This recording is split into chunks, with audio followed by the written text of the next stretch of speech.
கர்த்தருடைய பரிசுத்த நாமம் மகிமைப்படுவதாக.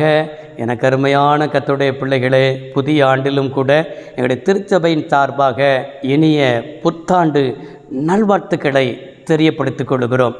இந்த புதிய வருஷத்திற்கு வாக்குத்தத்தத்திற்காக கடந்த சில நாட்களாகவே 40 நாள் உபவாசம் இருந்து தேவ சமூகத்தில் ஜெபிக்கும் பொழுது எனக்கு தந்த ஒரே ஒரு வார்த்தையை ஆண்டவர் உங்களோடு கூட இந்த வருஷத்தின் வாக்குத்தத்தமாய் அதை ஆண்டவர் தந்திருக்கிறார். சங்கீதம் 66 சங்கீதம் 12வது வசனம், மனுஷரை எங்கள் தலைமேல் ஏறிப்போக பண்ணினீர், தீயையும் தண்ணீரையும் கடந்து வந்தோம், செழிப்பான இடத்தில் எங்களை கொண்டு வந்து விட்டீர்.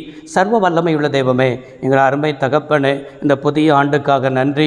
இந்த 2026 காணும்படி செய்தீரே, இந்த வருஷத்திற்கு வாக்குத்தத்தம் தந்திருக்கிறீரே, அதற்காக நன்றி அப்பா. இந்த வார்த்தையின்படியே இந்த வருஷத்தை அற்புதமாய் நடத்துவீராக, இயேசுவின் நாமத்தில் பிதாவே, ஆமென். எனக்கு அருமையான கர்த்தருடைய பிள்ளைகளே, இந்த ஆண்டு எப்படிப்பட்ட ஆண்டாக இருக்கும்? இதுதான் நம்மளுடைய எதிர்பார்ப்பு. இந்த ஆண்டு என்னுடைய வாழ்க்கையில் ஆண்டவர் எதை வைத்திருக்கிறார், இதுதான் நம்முடைய வாஞ்சை. ஆனால் இந்த ஆண்டு எப்படிப்பட்ட ஆண்டு என்றால், இது ஆசீர்வதிக்கும் ஆண்டு, பிளெஸ்ஸிங் இயர் என்று ஆண்டவர் என்ன செய்திருக்கிறார், தந்திருக்கிறார். இது நம்ம விரும்புகிறோமோ விரும்பலையோ, இந்த வருஷம் உங்களை ஆசீர்வதிப்பது இது தேவனுடைய திட்டம். இந்த சங்கீதம் 66 சங்கீதத்தில் 20 வசனம் இருக்கிறது. 20 வசனத்தையும் நன்றாய் பார்ப்பீர்கள் என்றால், கடந்து வந்த பாதையை நினைத்து, இஸ்ரவேலில் முழு கோத்திரமும் கடந்து வந்த பாதையெல்லாம் நினைத்து கர்த்தரை துதிக்கிற சங்கீதம்தான் இந்த 66 சங்கீதம். நன்றாய் பாருங்கள், நம்முடைய ஆண்டவர் எப்படி அவர்களை நடத்தினார் என்றும், எப்படி அவர்களை திருத்தினார் என்றும், எப்படி அவர்களை உணர்த்தினார் என்றும் எங்கே என்ன செய்யப்பட்டிருக்கிறது? 20 வசனத்தில் என்ன செய்யப்படுகிறது, பார்க்கப்படுகிறது. அப்படி என்றால் இந்த ஆண்டு செழிப்பான இடத்தில் எங்களை கொண்டு வந்து என்ன செய்யுதுன்னா விட்டீர் என்று சங்கீதக்காரன் எழுதுகிறார். செழிப்பு என்கிற ஒரு பதத்தை அங்கே என்ன செய்கிறார், பயன்படுத்துகிறார். இதில் எபிரேயர் என்ன சொன்னால் ஒரு பதம் ரெவாயா என்கிற பதம் பயன்படுத்தப்பட்டிருக்கிறது. ரெவாயா என்று சொன்னாலே பரிபூரணம் என்று அர்த்தம்.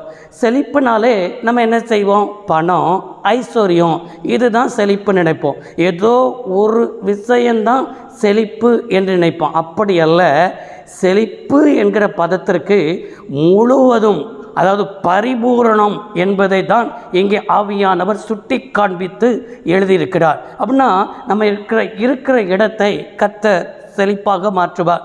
நம்முடைய நல்ல சரீர சுகத்தை ஆண்டவர் தந்து செழிப்பாக ஆண்டவர் என்ன செய்வார், மாற்றுவார். ஆவிக்குரிய நிலைமையிலையும் ஆண்டவர் செழித்திருக்க செய்வார். பொருளாதாரத்திலையும் குறையில்லாதபடிக்கு, கடனில்லாதபடிக்கு ஆண்டவர் ஒரு செழிப்பை என்ன செய்திருக்கிறார், இந்த ஆண்டில் கர்த்தர் வைத்திருக்கிறார். ஏற்ற காலத்தில் ஆண்டவர் எல்லா நன்மைகளும், ஏற்ற காலத்தில் திருமணம், ஏற்ற காலத்தில் ஆண்டவர் கற்பத்தின் கனி, ஏற்ற காலத்தில் வீடு காரியங்கள் எல்லாம் கட்டி எழுப்புகிற காரியங்கள் எல்லாவற்றையும் கர்த்தர் இந்த மாதத்தில், இந்த ஆண்டில் கர்த்தர் உங்களுக்கு தருவதற்கு என் தேவன் போதுமானவராக இருக்கிறார். இன்னும் ஆண்டவர் உணவு காரியத்தில், இன்னைக்கு உணவு பஞ்சம் இல்லை, ஆனால் அநேகருக்கு உணவு இருந்தாலும் சாப்பிட முடியாது.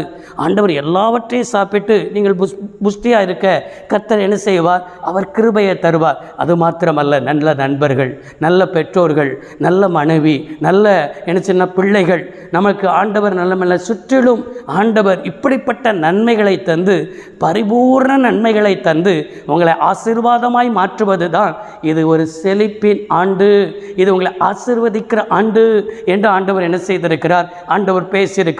செழிப்பினால என்ன அப்படின்னு சொல்லி நம்மளை ஆண்டவர் வாக்கு பண்ணின இடத்திற்கு, அதாவது செழிப்பான இடத்திற்கு கொண்டு போய் நம்மளை செழிப்பாக்குகிறது உண்டு.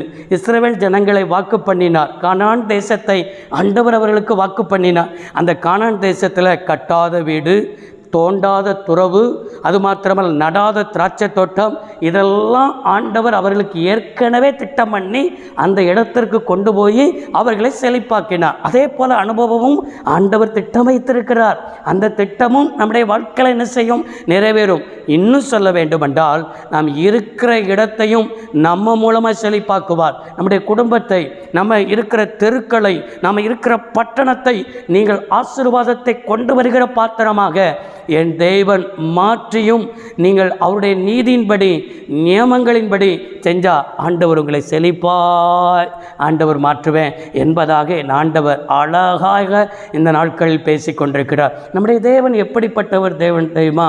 அவர் சாபத்தை அவர் ஆசீர்வாதமாய் மாற்றுகிறவர், இருளை அவர் வெளிச்சமாக மாற்றுகிறவர், பலவீனனை பலவானாய் மாற்றுகிறவர், சுகவீனனை சுகமாய் தங்க பண்ணுகிறவர். நம்முடைய ஆண்டவர் உங்களுடைய வாழ்க்கையில் இருக்கிற வறட்சி, அது மாத்திரமல்ல காய்ந்து போன தன்மைகள் எல்லாவற்றையும் மாற்றி ஒரு செழிப்பை கர்த்தர் இந்த மாதத்தில் இந்த ஆண்டில் நான் வைத்திருக்கிறேன் என்பதாக ஆண்டவர் வாக்கு பண்ணுகிறார். எத்தனை பேர் இதை அப்படியே விசுவாசிக்கிறேங்க? ஆமேன் என்று சொல்லுங்கள். நீங்கள் சொல்லும் பொழுதே ஒரு செழிப்பின் ஆசீர்வாதத்தை நீங்கள் என்ன செய்ய போகிறீர்கள்? பெற்று அனுபவிக்க போகிறீர்கள். நம்முடைய தேவன் இந்த வாக்குத்தத்தத்தை ஏன் தரணும்? வேதாகமத்தில் எத்தனையோ வாக்குத்தத்தங்கள் இருக்கும்போது சங்கீதம் 66:12 ஏன் நமக்கு தரணும் என்று சொன்னால், இந்த ஆண்டு ஆண்டவர் ஏற்கனவே அவர் திட்டம் பண்ணின ஒரு ஆண்டு. என்ன திட்டம் பண்ணின ஆண்டுனா, செழிப்பாய் தங்க பண்ணுகிறதற்கு அவர் திட்டம் பண்ணியிருக்கிறார். நீங்கள் விரும்பி கொண்டிருக்கிறீங்க, வாஞ்சித்து கொண்டிருக்கிறீங்க, அது இந்நாள் வரைக்கும் அந்த பரிபூரணத்தை நீங்கள் காணாமல் இருக்கிறீங்க, அந்த பரிபூர்ண செழிப்பை நீங்கள் அனுபவிக்காமல் இருக்கிறீர்கள். ஆனால் அந்த பரிபூர்ண செழிப்பை இந்த 2026 நான் தந்து உங்களை மகிழ பண்ணுவேன். அப்படி மகிழ பண்ணுவார் என்றால் எல்லாமே வாக்குத்தத்தம் எல்லாம் நிபந்தனையின் கீழ் தான் இருக்கிறது. இதில் என்ன நிபந்தனை என்றால், யாத்திராகமம் 16 4வது வசனம் என்ன வாசிக்கிறேன்னா, வானத்தின் அப்பத்தினால் நான் அவர்களை என்ன செய்வேன்? போஷித்து திருப்தியாக்குவேன். ஆனால் திருப்தியாக்கும் பொழுது வானத்தின் அப்பம் என்பது என்ன? மன்னாவை கொடுத்தவர்களை திருப்தியாக்குவேன். 6 நாட்களும் 1 ஓமர் சேர்க்கலாம். ஆனால் 6வது நாள் மட்டும் 2 ஓமர் என்ன செய்யலாம்? சேர்க்கலாம். ஆனால் 2 ஓமர் சேர்த்தால் அவர்களுக்கு பூச்சி பிடிக்காது 6வது நாள். ஆனால் என் நியமத்தின்படி நடப்பார்களோ நடக்க மாட்டார்களோ என்று சொல்லி நான் அவர்களை சோதிப்பேன் என்று சொல்லியிருக்கிறார். நம்முடைய வாழ்க்கை செழிப்பு வரும் பொழுது, அது மாத்திரமல்ல சொகுசு வரும் பொழுது, சுகித்திருக்கும் பொழுது கர்த்தரை மறந்துடுவோம், ஆண்டவரை தேடுறதை மறந்துடுவோம், ஜெபிக்கிறத மறந்துடுவோம். இந்த யாத்திராகமம் 16 அதிக இடத்துல ஓய்வு நாளை குறித்து ஆண்டவர் என்ன செய்திருக்கிறார்? எழுதியிருக்கிறார். நம்ம எப்போ ஓய்வு நாள், அதாவது கர்த்தரை ஆராதிக்கிற நாள், அந்த நாளை மறப்போம்னா நம்முடைய வாழ்க்கையில் வருகிற செழிப்பு கர்த்தரை ஆராதிக்க நம்மளை மறக்க பண்ணிவிடும். சாக்கு போக்கு சொல்ல ஆரம்பித்து விடுவோம். ஆண்டவரை தேடாமல் மற்றதை தேட என்ன செஞ்சிருவோம்? நம்மளை விட்டு கொடுத்து விடுவோம். 2025 கொஞ்சம் சற்று சிந்தித்து பாருங்கள். 2025 52 வாரங்களை கர்த்தர் கொடுத்தார். 52 வாரங்களில் எத்தனை வாரம் நீங்கள் ஆலயத்துக்கு போயிருக்கிறீங்க? எத்தனை வாரம் ஆலயத்துக்கு போகாமல் இருந்திருக்கிறீங்க? இந்த வார்த்தையை கேட்டுக்கொண்டிருக்கிற சகோதரனே சகோதரியே, அநேகர் ஆலயத்துக்கு போகாமல் இருந்த வாரங்கள் தான் அதிகமாக இருக்கிறது. சாக்கு போக்குகளை சொல்லின வாரங்கள் தான் அதிகமாக இருக்கிறது. ஆண்டவருக்கு எத்தனை பேர் 52 வாரமும் நான் சர்ச்சைக்கு போயிருக்கேன்னு சொல்லி நீங்கள் சொல்வீர்கள் என்றால், சில கீழே கமெண்ட் பாக்ஸில் கூட எழுதுங்க, நான் 1 வாரம் கூட கடந்த வருஷத்தில் நான் மிஸ் பண்ணலை, எல்லா வாரமும் ஆலயத்துக்கு போயிருக்கிறேன் அப்படின்னு சொல்ல முடியுமா? அப்படி எத்தனை பேர் இருக்கிறீங்க? தேவநாமத்தை மகிமைப்படுத்துங்க, தேவன் அதில் மகிமைப்படுவார். நீங்கள் ஆண்டவருக்கு 52 வாரமும் போயிருக்கீங்கன்னா தான் நீங்கள் கர்த்தருக்கு முதலிடம் கொடுத்துருக்கீங்கன்னு அர்த்தம். இல்லைன்னா உலகத்துக்கு தான் முதலிடம் கொடுத்துருக்கீங்கன்னு அர்த்தம். இந்த உலகத்துக்கு முதலிடம் கொடுக்க வச்சது எது தெரியுமா? உங்களுக்கு வருகிறதான அந்த சொகுசான வாழ்க்கை.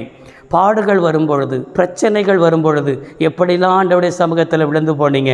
இந்த செழிப்பு தானே உங்களை ஆண்டவரை விட்டு பிரித்தது. அப்படின்னா இந்த வருஷமும் ஒரு செழிப்பான ஆண்டு அப்படின்னு சொல்கிறீங்களே பாஸ்டர். ஆண்டவர் திட்டம் பண்ணியிருக்கிறார், இது செழிப்பின் ஆண்டு தான். ஆனால் செழிப்பின் ஆண்டு, ஆனால் எச்சரிக்கையாக இருக்கணும். என்ன எச்சரிக்கை?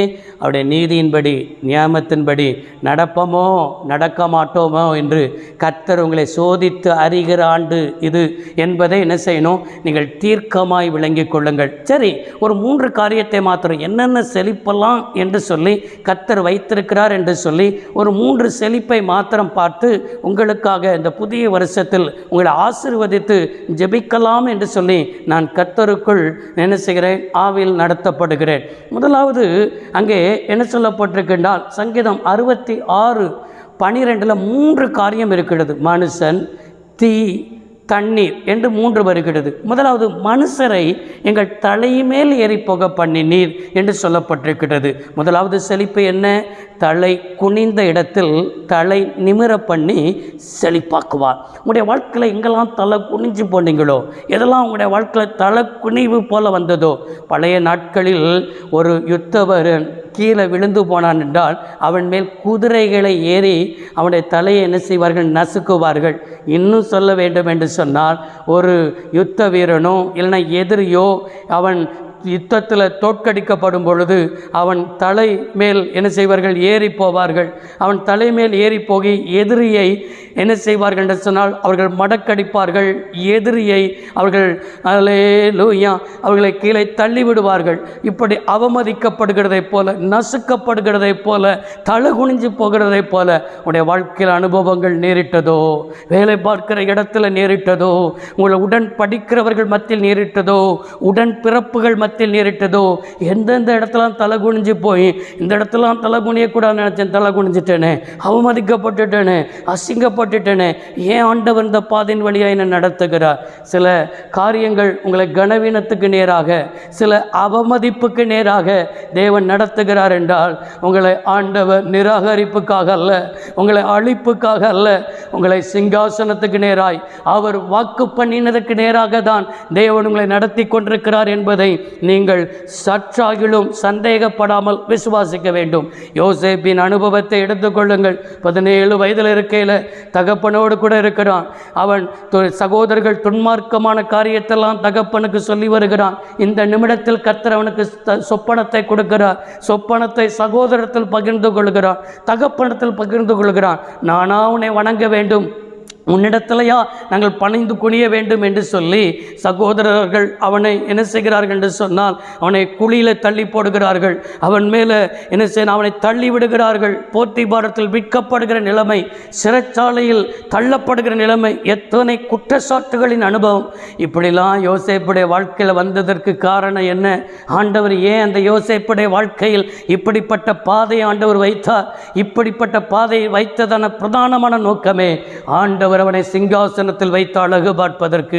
கர்த்தர் ஒரு பாதையின் வழியாக நம்மளை அவமதிப்புக்கு நேராக, நம்மளை ஆண்டவர் நிராகரிப்புக்கு நேராக, தள்ளப்படுகிறதுக்கு நேராக கர்த்தர் உங்களை நடத்துகிறார் என்றால் ஒரு சிங்காசனம் இருக்கிறது, ஒரு மகிமை இருக்கிறது என்பதை நம்ம என்ன செஞ்சுக்கிடணும்? உங்களுடைய தலை உயர்த்துவார். அதே தான் இந்த சங்கீதம் 66ஆம் சங்கீதத்தை எழுதின தாவீதுடைய அனுபவத்திலும் என்ன செய்யப்பட்டது? நேரிட்டது. தாவீது எல்லாராலும் குடும்பத்தாலால் மறக்கப்பட்ட நிலைமை, தகப்பனால் மறக்கப்பட்ட நிலைமை. ஆடுகளை மேய்த்து கொண்டிருக்கிறான். அங்கே அவன் வீட்டுக்கு, ஈசாய் வீட்டுக்கு 1 சாமுவேல் 16ஆம் அதிகாரத்தில் சாமுவேல் வந்தாலும் 7 பிள்ளைகள் அழைக்கப்பட்டிருக்கிறார்கள். இவன் ஒரு அழைக்கப்படவில்லை ஐயா, இவன் என்ன நிராகரிக்கப்பட்டவனாக இருந்தான். ஆனால் கர்த்தர் இவனுக்கென்று ஒரு எமர்ஜென்சி கால் ஆள் அனுப்பி அவனை அழைத்து வர சொன்னால் தான் நான் இந்த வீட்டில் போஜனம் பண்ணுவேன் என்று சாமுவேல் சொல்லத்தக்க நிலைமையில் கர்த்தர் இவனுக்கென்று சொல்லி ஒரு உயர்வை, இவனுக்கென்று ஒரு சிங்காசனத்தை, இவனுக்கென்று சொல்லி ஒரு மேன்மையை சகோதரர்கள் மத்தியில் இவனை சாமுவேல் என்ன செய்த? தைல கொம்பினால் அவனை அபிஷேகம் பண்ணினான் என்று பார்க்கிறோம். இன்றைக்கும் இந்த வார்த்தையை கேட்டுக்கொண்டிருக்கிறவர்கள் சில சகோதரர்கள் மூலமாக நெருக்கப்பட்டதை நீங்கள் ஆவியானவர் உணர்த்தி கொண்டிருக்கிறார். சொந்த பந்தமே உங்களுக்கு நிறைய தீமைகளை செய்திருக்கிறது. உடன் பிறந்தவர்களே உங்களுக்கு தீமையை செஞ்சிருக்கிறார்கள். இப்படிப்பட்ட நிலைமையில் உடன் பிறந்தவர்களை மன்னிக்காதபடி இருக்கிறீங்க. ஆனால் இந்த வார்த்தையை கேட்டுக்கொண்டிருக்கும் பொழுது அவர்களை மன்னிச்சிருங்க, ஆண்டவர் உங்களுக்கு கிருபையை தருவார். சில மன்னித்து ஜெபம் பண்ணுங்க, ஆண்டவர் உங்கள் தலையை உயர்த்துவார். சகோதரர்கள் மத்தியில் தலையை உயர்த்துவார். உங்களுடைய கூட படித்தவர்கள் மத்தியில் உங்கள் தலையை உயர்த்துவார். ஆண்டவர் உயர்வை தான் வைத்திருக்கிறார். இப்படிப்பட்ட செழிப்பை தான் என் பிள்ளைகளுக்கு நான் தரப்போகிறேன் என்பதாக கர்த்தர் பேசியிருக்கிறார். விசுவாசிக்கிறீங்களா? தலை உயரப்போகிறது. ஆண்டவர் சத்துருக்கள் எவ்வளவு பெருகினாலும் நீர் என் கேடகம் என்று சொல்லி ஆனாலும் என் தலையை உயர பண்ணுகிறவ என்று சொல்லி சங்கீதக்காரன் அறிக்கை எடுக்கிறது போல கர்த்தர் உங்கள் தலையை உயர பண்ணுவார். 2வது அங்கே சொல்லப்பட்டிருக்கிறது காரியம். அதே சங்கீதம் 66ஆம் சங்கீதம் 12வது வசனத்தில் மனுஷரை எங்கள் தலைமேல் ஏறி போக பண்ணினி தீயையும் தண்ணீரையும் கடந்து வந்தோம் என்று சொல்கிறார். தீ அப்படி சொல்கிறார். அழிவுக்கு மத்தியில் ஆசீர்வாதமாய் மாற்றி உங்களை செழிப்பாக்குவார். அழிக்கிறவர்கள் நம்மளை அழிக்க வருவார்கள். சத்துருக்கள் தான் தீக்கு ஒப்பனையாக என்ன செய்கிறான் இருக்கிறான். ஒரு காரியம் இருந்துச்சு, இன்றைக்கி அழிஞ்சு போயிடுச்சு. சமாதானம் இருந்துச்சு, இன்றைக்கி இல்லாமல் போயிடுச்சு. சந்தோஷம் இருந்துச்சு, இல்லாமல் போயிடுச்சு. ஆசீர்வாதம் இருந்துச்சு, இன்றைக்கி இல்லாமல் போயிடுச்சு. மற்றவர்களுக்கு உதவி செய்கிற இடத்துல நாங்கள் இருந்தோம், இன்றைக்கு யாராவது உதவி செய்வார்களா என்று எதிர்பார்த்து கொண்டிருக்கிறோம் என்று சொல்லி உங்களுடைய நிலைமை இருந்ததெல்லாம் அழிந்து போனது போல, இருந்ததெல்லாம் காய்ந்து போனது போல, இருந்ததெல்லாம் வாடி போனது போல உடைய நிலைமை காணப்படுகிறதோ. தீ எல்லாத்தையும் அழித்து விடும். தீ எல்லாத்தையும் கருகி போக பண்ணிவிடும், காய்ந்து போக பண்ணிவிடும். இதுதானே நம்முடைய வாழ்க்கையில் காணப்படுகிறது. இதுதான் சில சமயத்தில் ஆண்டவரும் நமக்கு இப்படிப்பட்ட பாதையின் வழியாக நடத்துவார். தீ என்பது விசுவாச பரீட்சையை என்ன செய்கிறது, குறிக்கிறது. அப்படின்னா அழிவின் மத்தியிலையும் ஆசீர்வாதத்துக்கு நேராக தான். அதை தான் கர்த்தர் உங்களை ஆசீர்வாதத்துக்கு நேராக, அவர்களோ எனக்கு தீமை செய்தார்கள், அந்த தீமையை தான் கர்த்தர் என்ன செய்வார், நன்மையாய் மாற்றுவார். உங்களை இருக்கிற இடத்துல உங்களை அழிக்கணும்னு நினைக்கிறாங்களா? உங்களுக்கு இட சம்பந்தப்பட்ட சில பிரச்சனைகள் இருக்கிறதா? சில வழக்குகளோடு கூட நீங்கள் போராடி கொண்டிருக்கிறீர்களா? உங்களை எப்படியாவது அந்த இடத்தை விட்டு காலி பண்ணிடணும்னு சொல்லி உங்களுக்கு விரோதமாய் பல திட்டம் அணுகிற கூட்டங்கள் இருக்கிறதா? எவர்களெல்லாம் உங்களை இருக்கிற இடத்தை காலி பண்ணிடணும், உங்கள் மேலே தேவையில்லாத குற்றச்சாட்டு, தேவையில்லாத மன உளைச்சல்ல கடந்த ஆண்டில் தள்ளப்பட்டிருக்கிறீர்களோ, இந்த ஆண்டு உங்களுக்கு நீதி செய்ய போகிறார். உங்களுக்கு எவமெல்லாம் உங்களை அழிக்கணும் கூட்டம் கூடினானோ அவன்லாம் உங்கள் பட்சத்தில் கர்த்தர் வர செய்கிற என் தேவன் பேசி கொண்டிருக்கிறது தான். நீங்கள் விசுவாசத்தில் நின்று பாருங்கள். அன்றைக்கு சாத்ராக், மேசாக், ஆபேத்நேகோ என்கிறதன எபிரேய 3 வாலிபர்களை குறித்து தானியேல் 3ஆம் அதிகாரத்தில் பார்க்கிறோம். ராஜா நிறுத்தின பொற்சிலையை வணங்கவில்லை என்றால் அவர்களுக்கு அக்கினி ஜுவாலையில் தூக்கி போடணும். ஆனால் இந்த சாத்ராக், மேசாக், ஆபேத்நேகோ என்கிற வாலிபர்கள் ராஜா நிறுத்தின பொற்சிலையை வணங்க மாட்டோம், ஏனென்றால் நியாயப்பிரமாணம் சொல்கிறது, என்னை தவிர வேறொரு தேவனை உங்களுக்கு உண்டாயிருக்க வேண்டாம், யாதொரு விக்கிரகங்களையும் வணங்க வேண்டாம் என்று சொல்லி 10 கட்டளையில் இருக்கிறது. நாங்கள் கட்டளையை மீற மாட்டோம், அவருடைய வார்த்தையை மீற மாட்டோம் என்று கர்த்தருடைய வார்த்தைக்காக இந்த சாத்ராக், மேசாக், ஆபேத்நேகோ வாலிபர்கள் உறுதியாய் நின்றார்கள். சோதனைகள் வந்தது, விசுவாச பரீட்சை வந்தது. வார்த்தையை கடைபிடிப்பது என்பது நீங்கள் நினைக்கணும், சும்மா கடைபிடிக்க முடியாது. விசுவாச பரீட்சை இருக்கும், ஒவ்வொருத்தருக்கும் ஒரு விசுவாச பரீட்சையை கர்த்தர் என்ன செய்வார், வைப்பார். ஆனால் சாத்ராக், மேசாக், நேகுக்கு இப்படிப்பட்ட பரீட்சை வந்தாலும் உறுதியாக நின்றார்கள். தூக்கி போடவும் கர்த்தர் அனுமதித்தார், எல்லாத்தையும் கர்த்தர் அனுமதிப்பார். ஆனால் தூக்கி போடும்போதும் ஆண்டவர் தடுக்கலை. 4வது நபராய் என் தேவன் அதன் மத்தியில் உலாவி வந்து ஆண்டவர் அங்கே அக்கினி ஜுவாலை அவர்களை பற்றாது. ஏசாயா 43ஆம் அதிகாரம் 2வது வசனத்தில் அக்கினியில் நடக்கும்போதும் வேகாதிருப்பாய், அக்கினி ஜுவாலை உன் பேரில் என்ன செய்யாது, பற்றாதுன்னு வாக்கு பண்ணினாரு. இந்த வார்த்தையை உறுதிப்படுத்தி தானியேல் 3ஆம் அதிகாரத்தில் கடைசி வசனத்தில், பின்பு ராஜா சாத்ராக், மேசாக், ஆபேத்நேகுவை பாபிலோனிலே உயர்த்தினார். எந்த மனுஷர்கள் இந்த சாத்ராக், மேசாக், நேவை அழிக்க தோன்றினார்களோ, அழிக்க தூண்டினவ தான் அழிந்து போனான். ஆனால் இவர்கள் அழியலை. அதே தேசத்தில் பிரதானிகளாக இருந்தார்கள், அதே தேசத்தில் ஆசீர்வாதமாக இருந்தார்கள், அதே தேசத்தில் அரண்மனையில் இருந்தார்கள், அதே தேசத்தில் அதிகாரிகளாய் கர்த்தர் மாற்றினார்கள். தேவன் ஒரு உயர்வை வச்சிருக்கிறார். எந்த வேலையை விட்டு உன்னை தூக்கணும்னு நினைக்கிறானோ, தூக்க நினைச்சவனை தான் கர்த்தர் தூக்குவார். அல்லேலூயா. குழி எந்த இடத்துல உனக்காக தோண்டப்படுகிறதோ, தோண்டின குழியில் அவனே விழுவான். அவன் ஈட்டிய வெட்டு அவனையே ஆண்டவர் குத்துவார். அவன் செய்த தூக்கு மரத்தில் அவனையே தூக்கி போட்டவர், காரியங்களை மாறுதலாய் முடிய பண்ணினவர். அழிவுக்குள்ள உன் வாழ்க்கையில் அழிக்கணும்னு சொல்லி தூண்டினவனுக்கு முன்னால் உன் ஆசீர்வாதத்தை பற்றி போராமப்படுகிற அளவுக்கு, பிள்ளைகளின் ஆசீர்வாதத்தை பார்த்து போராமப்படுகிற அளவுக்கு, உன் சபையின் ஆசீர்வாதத்தை பார்த்து போராமைப்படுகிற அளவுக்கு என் தேவன் உன்னை ஆசீர்வதித்து உன்னை உயர்த்துவதற்கு, உன்னை செழிப்பாக்குறதற்கு தான் சங்கீதம் 66:12 வாக்கு பண்ணியிருக்கிறார். அதை அப்படியே விசுவாசியுங்கள். 3வது அதே சங்கீதம் 66:12 மனுஷரே எங்கள் தலைமையில் ஏறி புகை பண்ணினீர், தீயையும் தண்ணீரையும் கடந்து வந்தோம். அப்படின்னா தண்ணீரை கடந்து வந்தோம். தண்ணீர் என்பது என்ன? நம்மளை மூழ்கி போக பண்ணுகிறது. மூழ்கி பண்ணினவர்களுக்கு முன்பாக முன்னேற்றமடைய செய்து செழிப்பாக்குவார். நம்மளை எதெல்லாம் மூழ்கி போகணும்னு சொல்லி பிசாசு திட்டம் வச்சானோ, சில ஏவல் வச்சானோ, மாந்திரிகம் பண்ணினானோ, எதை செஞ்சானோ, இன்றைக்கி மூழ்கி போனதை போல இருக்கிறதா?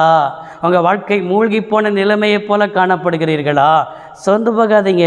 கர்த்தர் உங்களுக்கு முன்னேற்றம் அடைய செய்ய போகிறார். ஒரு தொழில் தோன்ற போகிறது, ஒரு கிளை தோன்ற போகிறது. உங்களை செழிப்பாக்க ஆண்டவர் என்ன செய்திருக்கிறார்? தேவன் இந்த வருஷத்தில் திட்டமைத்து தான் இந்த வசனத்தை கர்த்தர் உங்களுக்கு என்ன செய்திருக்கிறார்? தந்திருக்கிறார். மகனே, மகளே, சோர்ந்து போகாதப்பா, நீ சோர்ந்து போகாத, நான் இருக்கிறேன், உனக்கு தொழில் தோன்றும்னு ஆண்டவர் என்ன செஞ்சிருக்கிறார்? இன்றைக்கு ஆண்டவர் வாக்கு பண்ணியிருக்கார். இந்த வருஷத்தில் வாக்கு பண்ணியிருக்கிறார். பேதுருடைய வாழ்க்கையில் ஆண்டவரை போல நடக்கணும்னு ஆசைப்பட்டான். தவறே இல்லை, விசுவாசத்தில் நடந்தான். ஆனால் நடக்கும்போது ஆண்டவரை பார்த்தா, அமிழும்போது காற்றையும் கொந்தளிப்பையும் பார்த்தான், அமழ்ந்து போனான். ஆண்டவரே, நான் மடிந்து போகிறது உமக்கு கவலை இல்லையா? அப்படிங்கிற கேள்வியெல்லாம் ஆண்டவருக்கு முன்பாக வைக்கிறான். அதுக்கு ஆண்டவர் கையை தூக்கி கையை பிடிச்சி, நீ அப்படியே போன்னு விடலை. ஆண்டவர், அற்ப விசுவாசியே, ஏன் சந்தேகப்பட்டாய்? ஆண்டவர் இருக்கிறாரே, நம்ம கூட தானே இருக்கிறார். நம்ம விட்டு விலக மாட்டேன் வாக்கு பண்ணியிருக்கிறாரு, நம்மளை கைவிட மாட்டேன் வாக்கு பண்ணியிருக்கிறாரு. ஏன் சந்தேகப்படுறீங்க? ஏன்? ஆண்டவர் உங்கள் கூட தானே இருக்கிறாரு. அப்போ ஏன் சந்தேகம்? இந்த சந்தேகத்தின் ஆவியை தூக்கி போடுறீங்க. முன்னேற்றம் அடைய போகிறீங்க. செழிப்பு வரப்போகிறது. நீங்கள் மூழ்கி போக மாட்டீங்க. ஆண்டவர் இந்த 3 விதமான ஆசீர்வாதத்தை கர்த்தர் உங்களுக்கு தந்து உங்களை ஆசீர்வதிக்க போகிறார். தலை குனிந்த இடத்துல தலையை உயர்த்தி செழிப்பாக்குவார். அழிக்க தூண்டுகிறவர்களுக்கு முன்பாக ஆசீர்வாதமாய் மாற்றி உங்களை செழிப்பாக்குவார். மடிந்து போகிற, அதாவது மூழ்கி போகிறவர்களுக்கு, உங்களை நினைக்கிறவர்களுக்கு முன்பாக உங்களுக்கு முன்னேற்றம் அடைய செய்து கர்த்தர் உங்களை செழிப்பாக்குவார். இந்த 3 வகையான ஆசீர்வாதத்தை கர்த்தர் என்ன செய்திருக்கிறார்? இந்த 2026 வாக்கு பண்ணியிருக்கிறார். சங்கீதம் 66:12 வாக்கு பண்ணியிருக்கிறார். இந்த வசனத்தின்படியே செழிப்பான இடத்திற்கு எங்களை கொண்டு வந்து விட்டு, அப்படின்னா கர்த்தர் உங்களை செழிப்பான இடத்துல கொண்டு வந்து விட்டதை நினைத்து நீங்கள் இந்த 2026 துதிக்கிற ஆண்டாக இருக்கும். இது ஒரு ஆசீர்வாதத்தை பெற்றுக்கொள்கிற ஆண்டாக இருக்கும். இந்த ஆண்டில் உங்கள் வாயிலிருந்து வருகிறதெல்லாம் துதி மட்டும்தான் வர வேண்டுமே தவிர வேறு ஒன்றும் வராதபடிக்கு தேவன் காத்துக்கொள்வாராக.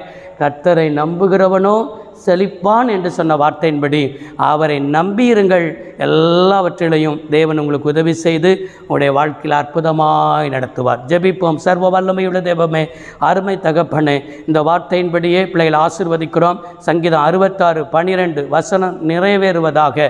இந்த ஆண்டு செழிப்பு உண்டாகட்டும். செய்கிற வேலைகளில் செழிப்பு உண்டாகட்டும். பிஸ்னஸில் செழிப்பு உண்டாகட்டும். பிள்ளைகளுடைய எதிர்பார்த்திருக்கிற காரியத்தில் செழிப்பு உண்டாகட்டும். திருச்சபையில் செழிப்பு உண்டாகட்டும். சுகம் உண்டாகட்டும். ஆசீர்வாதம் உண்டாகட்டும். பரிபூர்ண நன்மை உண்டாகட்டும்.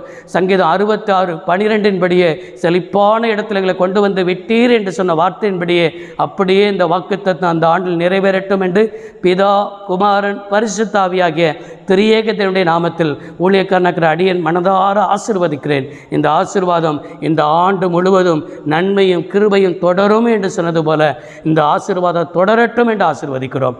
அப்படியே நம்முடைய நாமத்தை மகிமைப்படுத்தும் இயேசு கிறிஸ்துவின் நாமத்தில் வேண்டி கேட்கிறோம் நல்ல பிதாவே, ஆமேன். கர்த்தர் ஆசீர்வதிப்பாராக. God bless you.